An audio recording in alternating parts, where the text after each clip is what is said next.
On October 13, 1972, a Fairchild FH-227D aircraft carrying 45 passengers, including members of the Old Christians Club rugby team from Uruguay, crashed into the Andes Mountains en route to Santiago, Chile. The team was eager for the trip. It was supposed to be an exhilarating adventure. Little did they know, this journey would test their endurance in ways they could never imagine.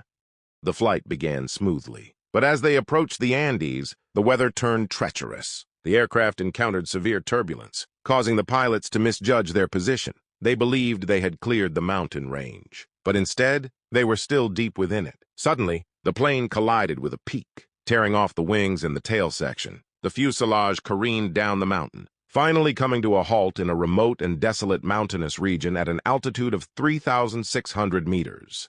The impact killed 12 people instantly, and others died shortly afterward from their injuries. The remaining survivors, many of whom were seriously injured, faced extreme conditions. They had limited food supplies, inadequate clothing for the freezing temperatures, and no means of communication with the outside world. Despite these dire circumstances, the survivors quickly organized themselves to maximize their chances of survival. The fuselage of the plane provided some shelter from the harsh elements, but it was not enough to keep out the biting cold. In the days following the crash, the survivors made several attempts to signal for help. They crafted makeshift signs and signal fires, but their efforts were in vain. They discovered a small transistor radio in the wreckage and anxiously listened for news of their plight. To their horror, they heard that the search efforts had been called off after just 10 days.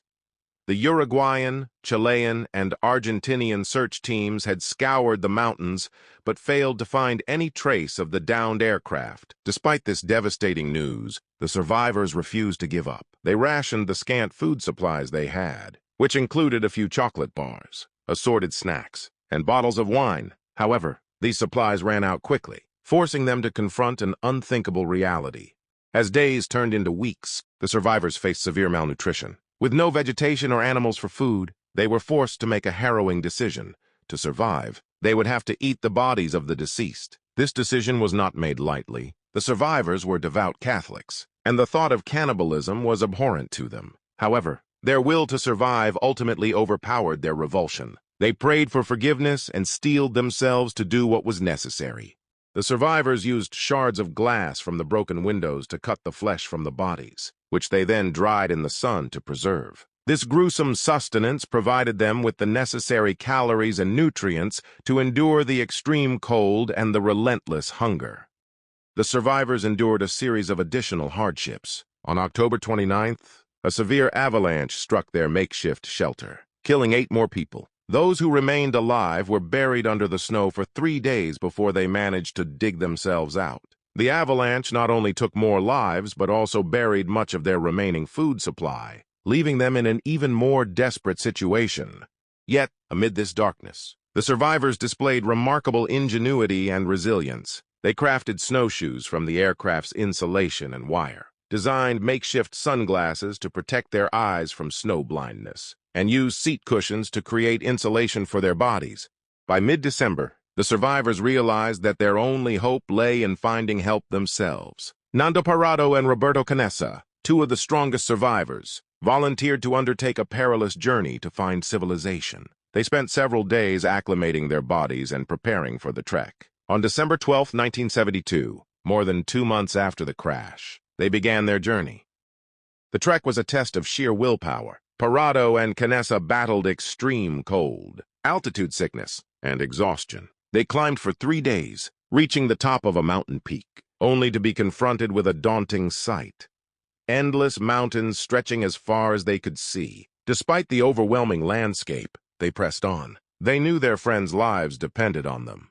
On the 9th day of their trek, Parrado and Canessa saw a speck in the distance, a man on horseback. They frantically signaled for his attention. The man, Sergio Catalan, was a Chilean shepherd. He could not understand their language, but he recognized their distress. He provided them with food and water and promised to get help. Catalan rode for 10 hours to a nearby village to alert the authorities.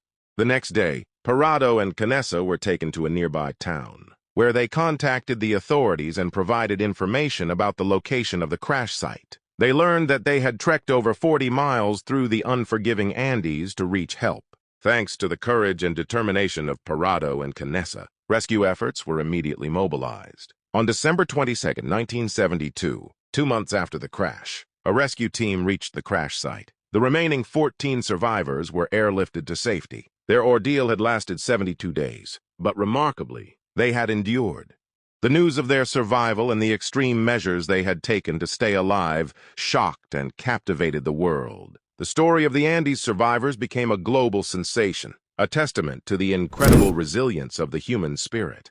In the years following the rescue, the survivors returned to their normal lives. Though many struggled with the trauma of their experience, the story of their survival was recounted in Piers Paul Read's 1974 book, Alive, which was later adapted into a film in 1993. The survivors' ability to maintain hope and unity under such extreme circumstances continues to inspire and move people around the world.